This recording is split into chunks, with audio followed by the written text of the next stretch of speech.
حضور فرماتے ہیں بہت لمبا تم نہ بھی نہ رونا، اگر مکھی کے یا مچھر کے پر کے برابر بھی تمہارے آنسو نکل گئے میں اب اس سے زیادہ کیا آپ کی بارگاہ میں بات ہو سکتی۔ حضور فرماتے ہیں مکھی اور مچھر کے پر کے برابر بھی تیری آنکھ سے آنسو نکل آیا، شرط یہ ہے نکلے ریاکاری کے لیے نہیں، نکلے اللہ کی رضا کے لیے، اس کی خشیت میں نکلے۔ فرمایا اگر مکھی کے پر کے برابر بھی تو رو پڑا تو اللہ تعالیٰ تیرے لیے دوزخ سے آزادی لکھ دے گا۔ اور نبی پاک صلی اللہ تعالیٰ علیہ وسلم نے بیان فرمایا ہے، حضور فرماتے ہیں جو اللہ کے خوف سے رو پڑے نا، جس طرح بھینس بکری گائے کے تھنوں سے نکلا ہوا دودھ دوبارہ تھنوں میں نہیں نہ جاتا، اسی طرح جو رب کی یاد میں رو پڑے وہ دوزخ میں نہیں جاتا۔ یہ مثال دیکھیں کیسی دی حضور نے سمجھائی۔ اگر کبھی رونا آئے اس کے لیے تنہائی کا انتخاب کریں، مجموع میں نہیں۔ ایک بندے کو حضرت عمر نے مجمع میں روتا دیکھا تو فرمایا یہ کام تو اکیلے میں کرتا تیرے لیے برکت والا ہوتا، تیرے آنسو نکلے تیرے رخساروں پہ بہے۔ اور شیر خدا تو شیر ہے نا، حضرت مولا علی شیر خدا فرماتے ہیں اگر تیری آنکھوں سے کبھی آنسو نکلے نا اللہ کی یاد میں، حضور کی محبت میں، تو فرمایا ان آنسوؤں کو پوچھنا نہ، ان کو چہرے سے صاف نہ کرنا، یہ تو آنسو اس قابل ہے کہ تیرے رخساروں میں رہے، یہ تو روشنی ہے تیرے چہرے، ان کو پوچھنا نہ۔ حضرت علی رضی اللہ تعالیٰ عنہ نصیحت کرتے انہیں رہنے دے، یہ آنسو بڑا قیمتی ہے، نکلا تیری آنکھ سے ہے پر کسی کا ہو کے نکلا، نکلا تیری آنکھ سے ہے پر کسی کے لیے نکلا، نکلا تیری آنکھ سے ہے پر اس نے تجھے بتایا ہے کہ تیرے وجود میں، تیری دھڑکنوں میں، تیرے جذبات میں کسی اور کا بھی حصہ ہے۔ یہ رب رسول کی رضا کے لیے چھلکا ہے۔ ایک بھی رونے والا ہو تو باقیوں کا کام بھی۔ سنو نا حدیث ہے بہنی شریف، حضرت حیثم بن مالک رضی اللہ تعالیٰ عنہ فرماتے ہیں نبی پاک علیہ السلام خطبہ دے رہے تھے، تقریر فرما رہے تھے، حضور کی باتیں دلوں کے میل کچیل اتارتی چلی جا رہی۔ فرماتے ایک شخص نبی پاک علیہ السلام کے سامنے بیٹھ کر حضور کی گفتگو سن رہے تھے، وہ رو پڑے، ساری گفتگو چھوڑ کے نبی پاک صلی اللہ تعالی علیہ وسلم کی توجہ اس شخص کی طرف ہو گئی۔ ہوا کیا ہے؟ وہ تقریر سنتے، بات سنتے بس رو پڑے۔ نبی پاک علیہ السلام فرمانے لگے آج اگر وہ سارے مومن بھی یہاں موجود ہوتے جن کے گناہ پہاڑوں کے برابر وزنی ہوتے تو اس ایک بندے کے رونے کی وجہ سے اللہ سب کی بخشش فرما دیتا۔ اور نبی پاک علیہ السلام فرمانے لگے یہ رویا ہے تو اس کے رونے پر فرشتے بھی روئے ہیں، اور فرشتے دعا کر رہے ہیں کہ اے اللہ یہ جو نہیں روتے نا ان کے حق میں ان کی سفارش قبول کر لے جو تیری بارگاہ میں روتے ہیں۔ توبہ رٹا لگانے کا نام تو نہیں نا، توبہ تو اللہ کو منانے کا نام ہے۔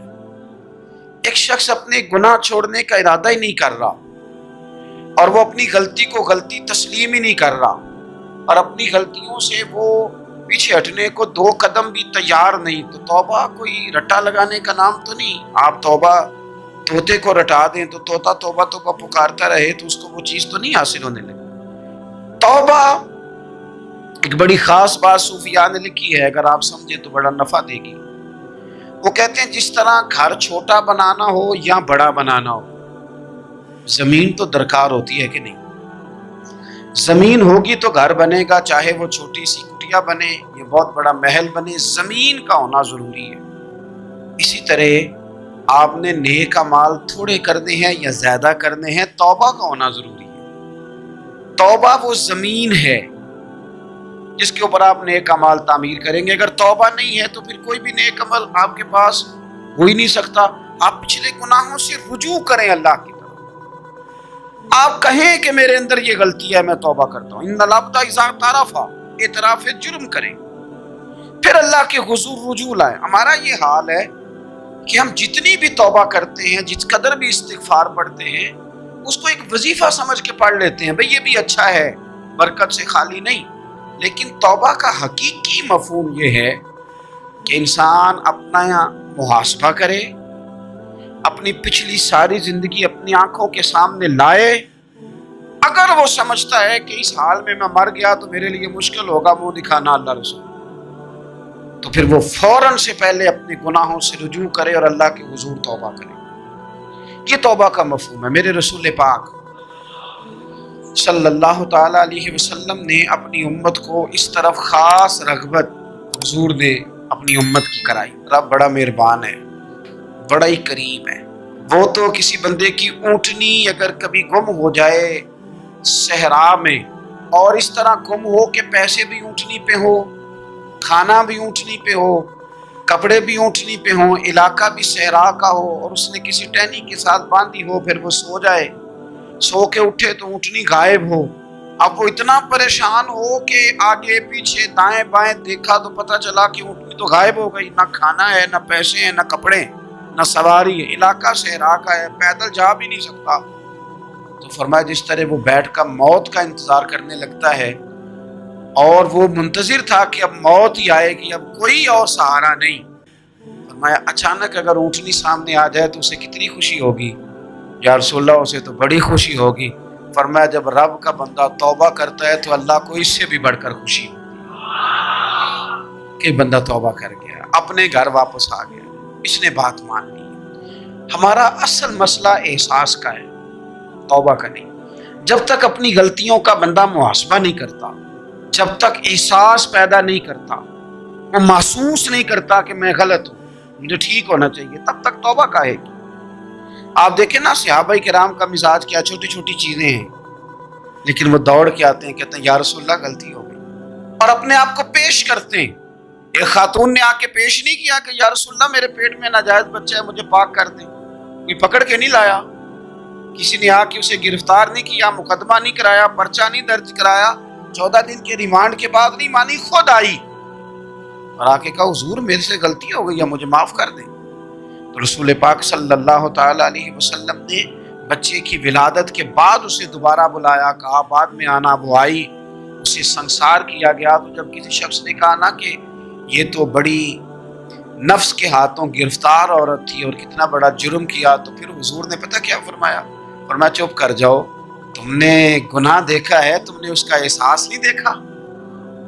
جب تک احساس گناہ اور احساس زیاں پیدا نہیں ہوتا، اس کی وجہ یہ ہے، امام غزالی رحمۃ اللہ علیہ فرماتے ہیں جو مومن ہوتا ہے نا، مومن وہ دھاگے کے برابر گناہ کرے تو وہ محسوس کرتا ہے کہ پہاڑ کے برابر گناہ ہے میرے اوپر، اور جو منافق ہوتا ہے نا وہ پہاڑ کے برابر گناہ کر کے کہتا ہے یہ تو دھاگے کے برابر ہے، محسوس ہی نہیں کرتا کہ میں نے اتنے جرم کیے، وہ تسلیم کرنے کو تیار نہیں ہوتا۔ جب تک تسلیم نہیں کرتا تب تک توبہ کا کوئی معنی سمجھ میں نہیں آتا، اور توبہ کریں تو پھر توبہ نہ، اور بھائی جس نے ماننا ہوتا ہے وہ تو اشارے سے بھی مان جاتا ہے، اور جنہوں نے نہیں ماننا نا، میں کئی دفعہ کہتا ہوں یہ میرا جو دور ہے یہ سیانے لوگوں کا دور ہے، سمجھدار زیادہ ہیں، اور سمجھدار بھی اس طرح کے سمجھدار نہیں جس طرح کا معاملہ فہم سمجھدار ہوتا ہے، سمجھدار چالاک قسم کے، اپنے حق میں سمجھدار اور اپنے ذہن کے مطابق فیصلہ کرنے والے لوگ۔ پھر ہم بہت ساری جگہوں پہ ٹامک ٹونیاں کھاتے ہیں،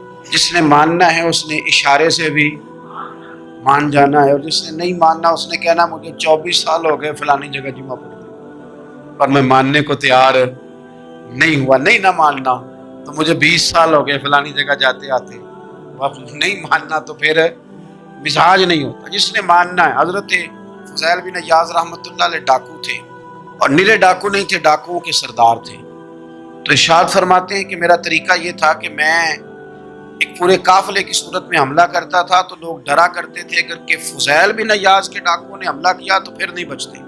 ایک دن گزر رہا تھا تو ایک قاری صاحب آیت پڑھ رہے تھے، لا تقنطوا من رحمت اللہ کی رحمت سے کبھی نا امید نہ ہونا، ان اللہ یغفر الذنوب جمیعا، بے شک وہ سارے ہی گناہ معاف کر دے گا۔ آپ فرماتے ہیں میرے دل میں بات اثر کر گئی، ماننا ہے نا، اس نے نہیں ماننا، اس نے 6666 آیتوں کا ترجمہ پڑھ کے بھی توجہ نہیں کر۔ آپ ارادہ کریں نا، آپ اپنے دل کی زمین کو زرخیز بنائیں۔ فرماتے ہیں میں فوراً وہ آیت سنی تو میں رویا، اور میں حافظ صاحب کے پاس چلا گیا، ان سے اجازت لی، ان کے کمرے میں داخل ہوا، میں نے کہا آپ نے بھی آیت پڑھی ہے کہ اللہ سارے گناہ معاف کر دے گا؟ تو جس بندے نے کئی سال ڈاکے ڈالے ہوں، بیٹیاں روتی رہتی ہوں پر وہ مال لے کے آ گیا ہو، مائیں واسطے دیتی رہتی ہوں پر وہ لوٹ کے نکل آیا ہو، اب جی اگر وہ بندہ بھی سچے دل سے توبہ کرے تو اللہ معاف کر دیتا ہے۔ تو آفو جی کہنے لگے میں کون ہوتا ہوں تمہیں کوئی تفسیر بتانے والا، میں نے تو قرآن کی آیت پڑھی ہے، میرا رب کہتا ہے لا تقنطوا من رحمت اللہ، تم نے مایوس نہیں ہونا، تم آ جانا معافی مانگ لینا، ان اللہ یغفر الذنوب جمیعا، اللہ سارے گناہ معاف فرما دے، اللہ سارے گناہ، تو یہ تو اللہ فرما رہا ہے۔ فضیل بن عیاض کہتے ہیں میں نے کہا ختم ہو گئی بات، توبہ بھائی۔ واپس آیا تو وہ میرے ساتھ جو تھے نا ان سے میں نے کہا سردار نیا تلاش کر لو بھائی۔ اب ارادے بدل گئے، پروگرام کچھ اور ہو گیا، اب تو لوگ ہمیں تانے دیں گے، اب تو لوگ باتیں کریں گے کہ اوتھے کی لین جانا ہے۔ فضیل بن عیاض کہنے لگے بس بھائی توبہ کرنی، اب تم کوئی اور سردار تلاش کر لو، اور اوپر سے نہیں کہا، توبہ کی تقریریں نہیں کی، دوسروں کو میسج نہیں بھیجے اور لیکچر نہیں جھاڑے، رو کے کہا، درد سے کہا، دل سے کہا۔ تو وہ جو باقی کے تھے نا ان پر سردار کی بات کا اثر ہوا، کہنے لگے سردار ہم نے سردار نیا نہیں ڈھونڈنا، اگر چوریاں مل کے کی ہیں تو اب تو اس طرح تو نہ کر، توبہ بھی مل کے ہی کریں گے، اب اللہ بھی مل کے ہی کریں گے، اب بس تو اگر ادھر جائے گا تو ہم بھی تو جائیں گے نا۔ اللہ اکبر۔ فضیل بن عیاض کہتے ہیں ظاہر ہے مال لوٹا کرتے تھے، میں نے مسئلہ پوچھا علماء سے تو انہوں نے بتایا کہ یہ تو حقوق العباد کا مسئلہ ہے، جو لوٹا ہے وہ تو واپس کرنا ہی پڑے گا۔ اب میں نے وہ پیسے جمع کیے، اب سارے تو میرے پاس تھے نہیں، جتنے میں دے سکتا تھا دیے، جو کھا چکا تھا وہ رہ گئے، ایک یہودی کے پیسے رہ گئے، اس کے گھر چلا گیا، میں نے جا کے اسے کہا میاں میں نے کر لیا توبہ، اور میں وہ فضیل بن عیاض ڈاکو ہوں جس کے تیرے گھر سے اتنا مال لوٹا تھا، میرے پاس پیسے کوئی نہیں، پیسے لگ گئے، اب تو اس طرح کر مجھے معاف کر دے۔ وہ کہنے لگا نا جناب، یہ بھی کبھی کبھی ہوتا ہے، لوگ نہ شرافت کو بزدلی سمجھ لیتے۔ فضیل بن عیاض سے کہنے لگا میں تو پیسے لوں گا، ایسے تو نہیں معاف کرتا۔ آپ فرمانے لگے پیسے تو کوئی نہیں، یہ سچی توبہ ہے۔ وہ کہنے لگا پھر اس طرح کرو میری اونٹوں کو چارہ ڈالو، پیسے پورے ہوئے تو چلے جانا۔ کل ڈاکو تھے، ابھی وہ تلوار چلانی آتی ہے، نیزہ چلانا آتا ہے، ڈٹنا آتا ہے، اعصاب مضبوط ہیں، مسئلہ کوئی نہیں، لیکن توبہ سچی کی ہے نا، یہ سچی توبہ والے لوگوں کا طریقہ ہے۔ اس سے کہہ سکتے تھے کہ جا جتھوں لب دینی لے لے، مجھے کہا معاف کر دے، تو تیار ہی نہیں ماننے کو۔ حضرت فضیل بن عیاض کہنے لگے اگر اونٹوں کو چارہ ڈالنے سے تو معافی دیتا ہے نا تو میں تیرے اونٹوں کو چارہ ڈالنے کو بھی تیار ہوں، کیوں کہ راضی اللہ کو کرنا ہے، اپنے ضمیر سے بوجھ اتارنا ہے، بندوں کے سامنے سرخرو نہیں ہونا، اللہ کے حضور ہونا ہے۔ توبہ کا مطلب ہے رب کوئی بارگاہ میں سرخرو ہونا، بندوں کے سامنے نہیں۔ حضرت فضیل بن عیاض کہنے لگے ڈالیں گے تیرے اونٹوں کو چارہ، کیوں نہیں ڈالنا۔ 2-4 دن چارہ ڈالا تو وہ یہودی ایک دن کہنے لگا کہ یہ نا ٹھیکریوں سے بڑی ہوئی تھیلی ہے، یہ تو ذرا اٹھا کے لا۔ حضرت فضیل بن عیاض نے اٹھا کے اسے دی، جب اس نے کھولی تو اشرفیوں کی بھری ہوئی، تو آپ فرمانے لگے تو کہہ رہا تھا ٹھیکریاں اٹھا کے لا۔ کہنے لگا میں تورات بڑی پڑھتا ہوں، عالم ہوں، میں نے تورات میں پڑھا تھا کہ مسلمان جب سچی توبہ کر لیں گے نا تو رب ٹھیکریوں کو بھی سونا بنا دیا کرے گا، پھر یہ مٹی کے ڈھیلے اشرفیاں بنا کریں گے۔ تو میں نا تیری توبہ چیک کر رہا تھا، یہ اس میں نے روڑے بڑے ہوئے تھے، لیکن تو اٹھا کے لایا تو تیری توبہ بھی سچی ہے اور تمہارا دین بھی سچا ہے۔ اب اس طرح کر، معافی اس شرط پہ دوں گا کہ مجھے کلمہ پڑھا تاکہ میں بھی مسلمان ہوں۔ توبہ کے معاملے میں احساس، اور میں نے کہا کہ جس نے اشارہ لینا ہے اشارہ، ایک زازان نام کا نا گویہ تھا، آواز بڑی سریلی تھی، شراب خانے میں جب محفلیں سجتی تھی تو معاذ اللہ وہ گانے گایا کرتا تھا، سریلی آواز تھی۔ حضرت عبداللہ ابن مسعود حضور کے صحابی، حضور نے فرمایا عبداللہ ابن مسعود اسی طرح قرآن پڑھتے ہیں جس طرح میرے اوپر نازل ہوا تھا۔ عبداللہ ابن مسعود نا چھوٹا قد اور پتلی پتلی ٹانگیں تھی حضرت عبداللہ ابن مسعود۔ ایک دن درخت پہ چڑھے ہوئے تھے تو کچھ لوگوں نے نا، بچے کرتے ہیں نا مذاق، معاذ اللہ کچھ نے کہا کتنی پتلی ٹانگیں، اللہ کے محبوب علیہ السلام نے فرمایا قیامت کے دن عبداللہ ابن مسعود کی ٹانگوں کا وزن احد پہاڑ سے بھی زیادہ ہوگا. اتنے زبردست صحابی ہے. اور حضور نے فرمایا میں نے جس کو گورنر بنایا، کسی جگہ امیر بنایا، مشورہ کر کے بنایا، اگر میں کسی کو بغیر مشورے کے امیر بناتا تو عبداللہ ابن مسعود کو. حضرت عبداللہ ابن مسعود گزر رہے تھے تو وہ جو زازان نام کا گویہ تھا وہ گانے گا رہا تھا. ہماری جو تقریریں ہیں نا جی، میری طرح کے لوگ، وہ چونکہ جمعہ پڑھانا ہے، 45 منٹ پاس کرنے ہیں، تو نہ وہ ذوق سے تیاری، نہ وہ درد. قوم کی اصلاح. ایک میرے اسا فرمایا کرتے تھے تمہارا بچہ بگڑ جائے تو کتنے پاپڑ بیلتے ہو صحیح ہو جائے. یکدم خدا نہ خواستہ خاکم بدہن کروڑ دفعہ اللہ معاف کرے کسی باپ کو رات کو خبر مل جائے کہ تیرا بیٹا نشہ کرتا ہے، سوئے گا رات کو؟ روئے گا کہ نہیں مصلی بچھا؟ لیکن یہ صرف اپنے بیٹے کے بارے میں. کاش قوم کے ہر بیٹے کے بارے میں ہمارا یہی ذہن بن کہ یار یہ کیوں بگڑ گیا ہے.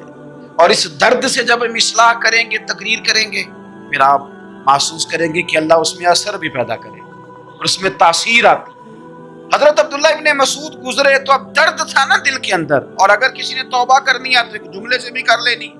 آپ گزرے، سریلی آواز کانوں میں آئی، کھڑے ہو کے کہنے لگے کون ہے؟ کہ جناب زازان نام کا گویہ ہے. مصطفیٰ کریم کے شانوں والے غلام کی زبان سے لفظ نکلے، کتنی سونی آواز ہے، کاش یہ قرآن پاک کی تلاوت کرتا. اللہ اکبر. کاش کوئی ایسا ہو تو صحیح جو ہمیں کہے کہ کاش یار تو قرآن پڑھتا، کتنی سونی آواز ہے، کاش تو نعت پڑھتا. کوئی کہے تو اس کی، کوئی کہتا ہی نہیں. کوئی کہتا ہی نہیں کتنا سونا چہرہ ہے، کاش اس پہ داڑھی ہوتی. کوئی کہتا ہی نہیں میری ملت کے جوانوں. سینکڑوں لوگ ہیں. ایک بچہ مجھے ایک دفعہ ملا لاہور میں تو میرے گلے رکھ کے اس طرح رویا جس طرح کو بچھڑا ہوا روتا ہے. میں نے لگا پیر صاحب مر جان لگے ہیں، کوئی ساڑی اصلاح ہی نہیں کرتا، کھوب گئے گناہ مائچ، کوئی باں ہی نہیں پڑتا. کوئی ملے تو صحیح جو ہمارے دکھوں کا مداوع کرے. کوئی نہیں، اپنی اپنی نفسا نفسی، کوئی بات بتانے والا ہی نہیں. میں اکثر دوستوں سے کہتا ہوں کہ بڑے شوق سے سن رہا تھا زمانہ تو ہم ہی سو گئے. داستان کہتے کہتے لوگوں کا دل کرتا ہے ان کی اصلاح ہو جائے، پر کوئی درد والا ہو، کوئی ایسی بات ہو تو تب ہے نا. ہائے ہائے. حضرت عبداللہ ابن مسعود کہنے لگے کاش یہ قرآن پاک پڑھتا. یہ کہہ کے چلے گئے. باہر وہ نکلا نا، جب سارے لوگ باہر نکلے اس معاذ اللہ بری مجلس سے، چیم گوئیاں ہو رہی تھی کہ آج تو یہاں حضرت عبداللہ ابن مسعود بھی آئے تھے. تو زازان سے کسی نے کہا کہ آج نا حضرت عبداللہ ابن مسعود نے تیری آواز سنی، تیری آواز. تو وہ کہہ رہے تھے کاش اتنی سونی آواز سے قرآن پڑھتا تو مزہ آتا. کاش. وہ کہنے لگا نبی پاک کے صحابی نے میرا نام لیا، گویہ ہو کے میرا ذکر کیا ہے. حضرت عبداللہ ابن مسعود نے میرا نام لے کے کہا کہ کاش میں قرآن پڑھتا. اور میرے لیے کہا مصطفیٰ کے صحابی نے، حضور سے قرآن سیکھنے والے کی خواہش ہے کہ میں قرآن پڑھوں. دوڑے گئے، ادھر ملیں گے عبداللہ ابن مسعود، فلاں فلاں جگہ غسل کیا، وضو کیا، پیروں میں لگ گئے جا کے. کہنے لگے سونیا جس کے قرآن پڑھنے کی تعریف مدینے والے کریں وہ میرے بارے میں کہے کہ مجھے قرآن پڑھنا چاہیے تھا.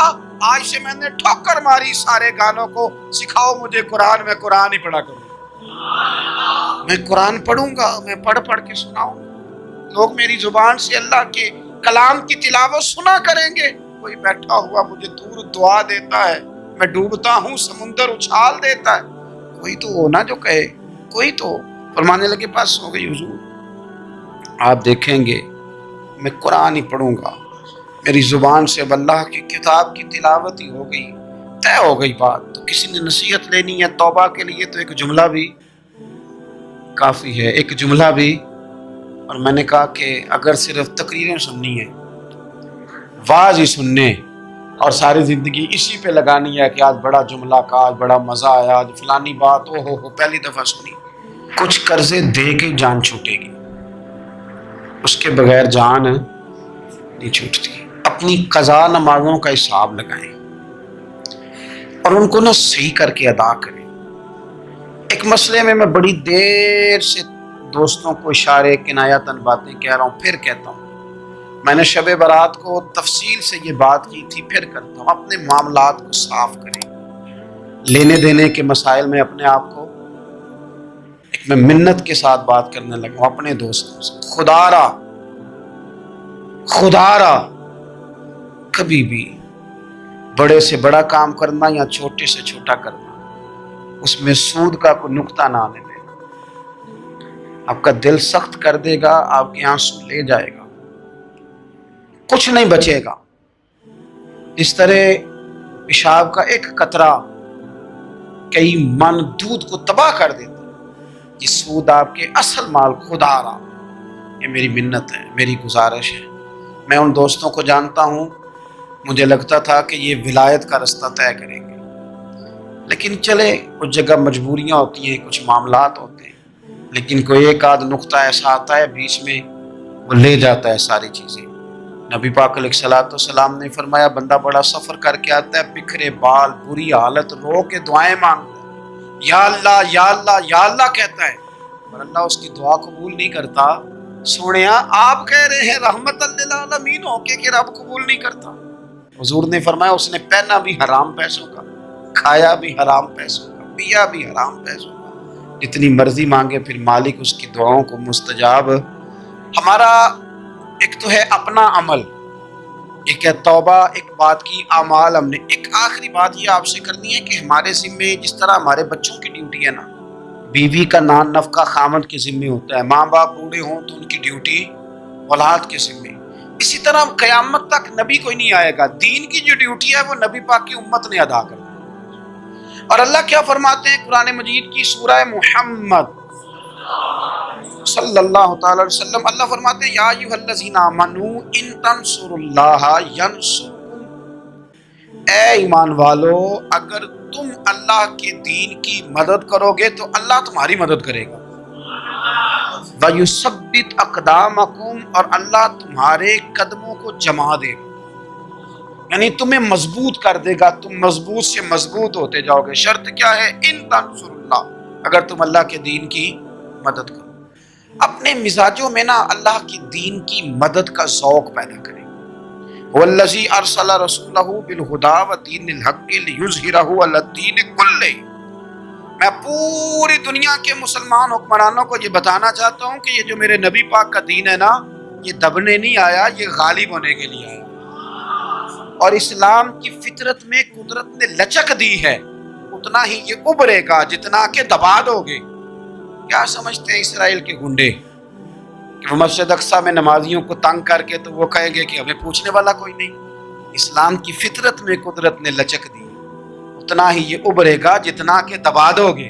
بانجھ نہ سمجھا جائے اس امت کو، بس یہ جو مسلمان حکمران ہیں یہ اتنی بات سمجھ لیں کہ تم جب ان یہودیوں سے، کافروں سے معاہدے کرتے ہو تو تمہیں تو کچھ خیال نہیں آتا، تم تو صرف دنیا داری دیکھ کے چلتے ہو۔